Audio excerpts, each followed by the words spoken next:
Today we're looking at the new TM7 Cutter Plus.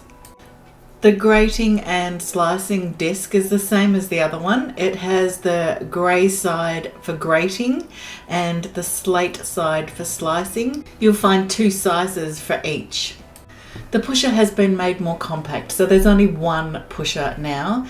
What you do is you push down that section that you can see where I've just pushed down, and what happens is inside there you've got the one for the spiralizer, and then you push that back on and it's for grating and slicing. So just simply push that little section down and it clicks into place. So now looking at the base of the unit, this is much more sturdy than the previous model. It has arms on either side, so it makes it easier to put in and out. This is the new spindle. It's changed a little bit as well. It clicks into place now so that you're less likely to leave it in the bowl and accidentally cut it up. And the new lid is pretty much the same as the old one, except it's a little bit firmer in plastic again. Okay, so now let's have a look at the spiralizer. This goes together the same as the old one. There's only one way that the pieces can go back in. So if you get them the wrong way, they just don't fit properly. So you can work it out pretty quickly.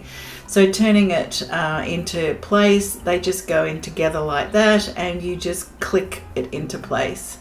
To remove it, all you need to do is squeeze those little arms at the side and pull it apart, and it goes like that.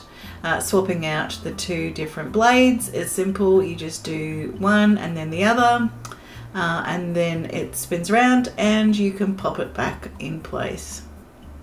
Click it down and it's ready to go.